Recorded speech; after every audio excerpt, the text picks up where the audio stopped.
Depuis quelques jours, des bruissements, je dirais pour l'instant de simples rumeurs, font état de la possible désignation de Boualem Boualem, l'actuel directeur de cabinet de Abdelmadjid Tebboune, comme ambassadeur d'Algérie à Paris. Plusieurs sources françaises, au plus haut niveau, me confirment que le directeur de cabinet de Tebboune a activé l'intégralité de ses réseaux personnels parisiens pour atteindre cet objectif. Boualem Boualem n'est pas un diplomate, il est ce qu'on pourrait appeler un opérateur, un rouage essentiel de la mécanique de l'arbitraire tebbouniste. Alors, posons la question, pourquoi Paris ? Première hypothèse, Boualem Boualem cherche-t-il à organiser en vérité sa propre sortie du système à l'abri d'éventuelles poursuites ? Il se mettrait en position de demeurer en France si Tebboune venait à chuter. Deuxième hypothèse, viendrait-il à Paris pour protéger des intérêts personnels accumulés au cœur du pouvoir ? L'homme a prospéré, on le sait, non pas par son salaire de fonctionnaire, mais grâce à un affairisme. Troisième hypothèse, peut-être la plus grave. Serait-il mandaté pour défendre non pas l'Algérie, mais un clan en réalité, voire les intérêts personnels de Tebboune lui-même ? Selon des sources concordantes, la mission officieuse de Boualem Boualem à Paris en tant qu'ambassadeur, attention au roulement de tambour, de neutraliser l'affaire dite Amir DZ. Il y a des nominations diplomatiques qui relèvent de la routine, et puis il y a celles qui disent tout d'un régime. Celle dont il est question ici appartient clairement à la seconde catégorie. Depuis quelques jours, des bruissements, je dirais pour l'instant de simples rumeurs, il n'y a rien d'officiel, donc des bruissements font état de la possible désignation de Boualem Boualem, l'actuel directeur de cabinet de Abdelmadjid Tebboune, comme ambassadeur d'Algérie à Paris. Rien que ça. Derrière ce choix se dessine une réalité bien plus inquiétante, celle d'un pouvoir qui ne conçoit la diplomatie que comme une extension de ses pratiques opaques et prédatrices. Ce que cacherait une telle nomination si par malheur pour les deux pays, elle venait à se confirmer. Depuis plusieurs mois, Boualem Boualem fait des pieds et des mains, oui, des pieds et des mains pour être nommé ambassadeur à Paris. Aujourd'hui, les choses semblent s'accélérer pour lui. Plusieurs sources françaises, au plus haut niveau, me confirment que le directeur de cabinet de Tebboune a activé l'intégralité de ses réseaux personnels parisiens pour atteindre cet objectif. Cela ne signifie pas que la décision soit arrêtée. Tebboune s'est visiblement accordé quelques jours de réflexion et au moment de l'enregistrement de cette vidéo, c'est-à-dire le 22 mars 2026, très précisément, les autorités françaises n'ont pas été informées officiellement d'une telle nomination. Une source proche de l'Élysée m'indique cependant qu'un ambassadeur devrait être désigné avant le début du mois prochain. Mais vous savez, les relations franco-algériennes, depuis maintenant près de 2 ans, sont dans une fragilité extraordinaire et le caractère irascible de Tebboune, ses changements d'humeur, pourrait amener à bousculer toutes les réalités qui, disons, se dessinent aujourd'hui. Alors probablement, ou peut-être, qu'un ambassadeur algérien devrait être désigné à Paris avant le début du mois prochain, et on me dit que ce ne serait pas un poisson d'avril, en tout cas pour l'instant. Elle me précise que ce serait une personnalité connue, c'est-à-dire que cette source me dit que ce serait une personnalité connue médiatiquement, et que Tebboune est pour l'instant en train d'arbitrer entre Boualem Boualem, son directeur de cabinet, et une personnalité algérienne connue, plutôt ou probablement un diplomate chevronné.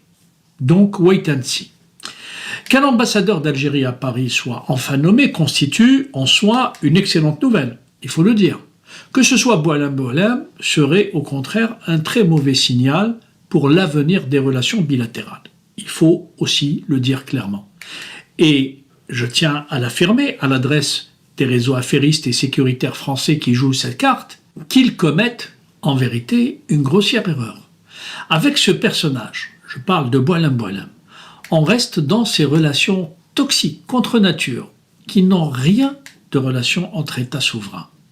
Je m'adresse ici, oui, davantage aux responsables politiques français, car le personnage, Boualem Boualem toujours, est connu en Algérie, très défavorablement, je dirais, connu, de tous ceux qui, à l'intérieur du système, comme en dehors de celui-ci, aspirent à autre chose pour leur pays et pour ses relations avec la France. Si le gouvernement français venait à accepter un tel personnage, on le sait pour service rendu, pour dire les choses franchement, ce serait tout simplement une preuve supplémentaire de la courte vue d'Emmanuel Macron sur les questions de politique internationale en général et des relations franco-algériennes en particulier. Décider d'avoir comme représentant de l'Algérie un profil comme celui-ci, c'est exposer les relations futures entre les deux États à plus de détérioration et je serais prêt à prendre les paris si l'information venait à se confirmer. Je vais vous dire pourquoi je me permets d'affirmer ce qui précède. Et je tiens à le dire, je n'ai aucun problème personnel avec Boualem Boualem que je ne connais pas et il n'y a à son égard aucune animosité personnelle, en tout cas pas pour des questions personnelles, mais tout simplement parce qu'il représente, et je dirais, il n'est pas le seul, ce qu'il y a de pire aujourd'hui dans le système algérien. Boualem Boualem n'est pas un diplomate. Il n'a jamais été un diplomate. Il est ce qu'on pourrait appeler un opérateur, un rouage essentiel de la mécanique de l'arbitraire thébouniste. Propulsé au sommet de l'appareil d'État non pour ses compétences institutionnelles, mais par sa capacité à exécuter ce que ses pairs à Alger décrivent sans euphémisme comme les sales besognes de Tebboune. Dans les systèmes autoritaires, nous le savons évidemment, il existe toujours des hommes dont la fonction officielle ne dit rien de la fonction réelle. Boualem Boualem est de cela. Son domaine de prédilection, eh bien, c'est la justice, ou plutôt son instrumentalisation systématique. C'est lui qui a géré, avec des magistrats aux ordres évidemment, l'incarcération arbitraire de l'écrivain Boualem Sansal, dont l'arrestation avait provoqué, on s'en souvient, une onde de choc jusqu'au cœur des institutions françaises. C'est lui aussi qui a supervisé la condamnation tout aussi arbitraire de Christophe Glaise, le journaliste sportif otage du régime algérien. C'est lui encore, et toujours, qui a orchestré l'embastillement de plusieurs dizaines d'opposants, d'hommes d'affaires, d'anciens responsables, tous victimes en vérité d'un pouvoir judiciaire réduit à l'état de courroie de transmission présidentielle. Transmission d'instructions aux magistrats, mise au pas des parquets, gestion des dossiers politiquement sensibles, rien qui ressemble de près ou de loin à ce que le droit international et la pratique diplomatique exigent d'un représentant souverain. Voilà la biographie réelle de celui que les initiés appellent PB. Ce fonctionnement ne relève d'aucune dérive récente. Il s'inscrit évidemment dans une longue tradition d'opacité et de pouvoir clanique, un régime structuré autour du silence et de l'arbitraire comme mode de gouvernance. Ce qui s'est considérablement accentué, bien sûr, depuis l'accession de Tebboune à la présidence. Alors, posons la question. Pourquoi Paris? Oui, cette question mérite d'être posée et sans détour. Et je vous préviens, les réponses sont déjà contenues dans les questions que je vais formuler.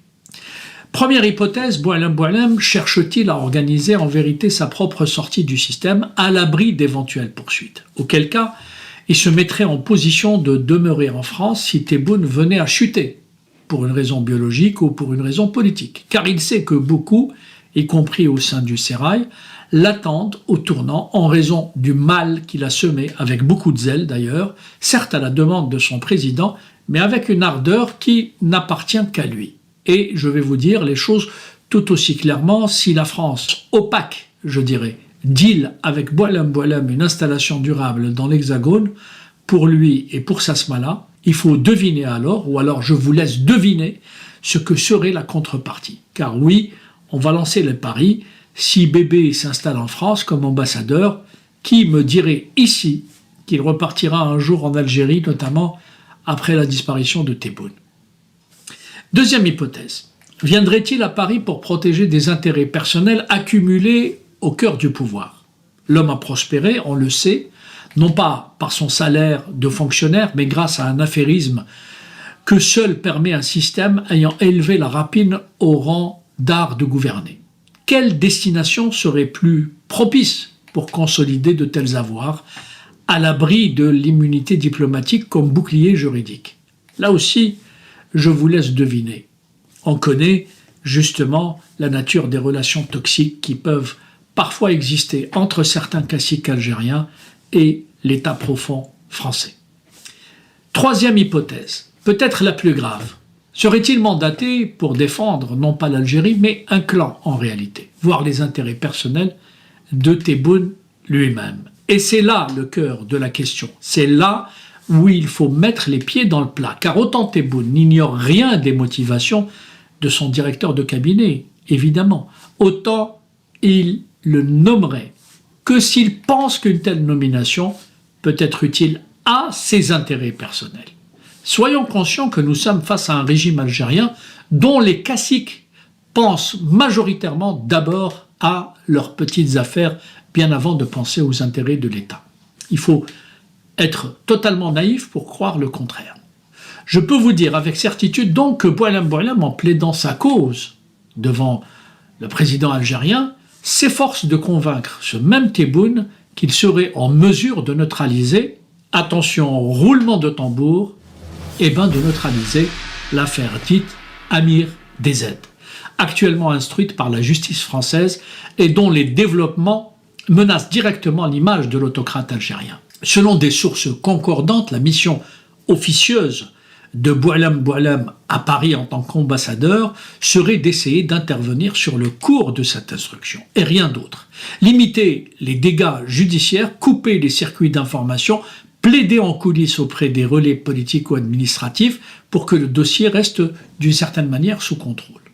Cette affaire, je l'ai répété à maintes reprises depuis que le scandale a éclaté, est probablement le seul sujet qui empêche le dictateur algérien de dormir sereinement. Une mission subsidiaire qui reste toujours dans le sillage des affaires, je dirais, judiciaires. Donc une affaire subsidiaire s'y ajouterait à celle-ci.